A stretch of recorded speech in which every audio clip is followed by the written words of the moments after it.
Hi friends, இப்போ நம்ம சிறகடிக்க ஆசை பார்க்க போகிற சிறகடிக்க ஆசையில் வந்துட்டு நாங்கள் பேசியே ஆகணும் அப்படின்னு சொல்லிட்டு முத்து ஒரு பக்கிட்ட அடம் பிடிக்கிறாங்க. நம்ம ரவிக்கிட்ட கூட்டு போய் வெளியே நிற்க வச்சு எல்லா விஷயத்தையும் பேசுகிறாங்க. இது மாதிரி மீனாவை எந்த அளவுக்கு கேவலப்படுத்த முடியுமோ அந்த அளவுக்கு கேவலமாக உன் மாமனார் பேசினார், அப்புறம் எப்படா நான் சும்மா இருக்க முடியும்னு சொல்கிறாங்க.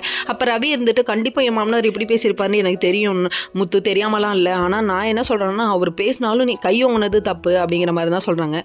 பேசிட்டு அண்ணனும் தம்பியும் அப்படி இப்படின்னு பேசிகிட்டு இருக்க டைமில் யாரோ டிஸ்டர்ப் பண்ணுறாங்களாமா, ஓனர் வந்திருக்காரு கூப்பிட்டுருக்காருன்னு சொன்னோன்னே நீ அதெல்லாம் போகக்கூடாது, நீ இங்கே இருப்பா அப்படின்ட்டாங்க. அட போடா, எனக்கு வேலை முக்கியம் பண்ண அவர் ஒரு பக்கத்து கிளம்பி போயிட்டாங்க. இன்னொரு பக்கத்து நம்ம மீனை வந்து ரொம்ப அழுது கெஞ்சி பார்க்குறாங்க.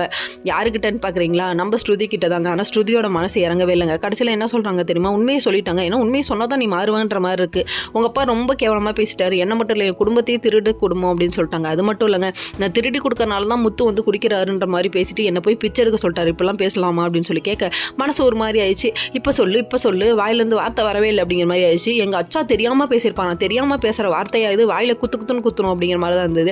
அதுக்கப்புறமா ஒரு வழியை யோசிக்க ஆரம்பிச்சிட்டாங்க. நீங்கள் யோசிங்க, நான் வேணா மன்னிப்பு கேட்குறேன்னு சொல்லிட்டு நம்ம மீனா வந்து மன்னிப்பெல்லாம் கேட்குறாங்க. கேட்டுட்டு மீனாவோட வீட்டுக்கு போகிறாங்க. மீனாவோட தம்பி தான் சான்ஸ்னு அவன் ஒரு போயிட்டு காலை வர்றான்.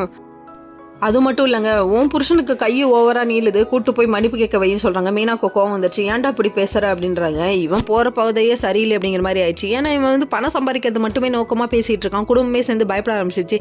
இப்பயாவது கண்டுபிடிங்கம்மா, இன்னும் எத்தனை காலத்துக்கு கண்டுபிடிக்காமே இருப்பீங்க? தம்பி தப்பான வழிக்கு போனால் அட்வைஸ் பண்ணுமா, இல்லைன்னா பலாருன்னு அற விடுமா அப்படிங்கிற மாதிரி தான் இருந்தது. அதுக்கப்புறமா பேசி முடிச்சுட்டு இவங்களும் கிளம்பி ஒரு பக்கத்து வீட்டுக்கு வராங்க. விஜயாவுக்கு பயங்கர கோவங்க.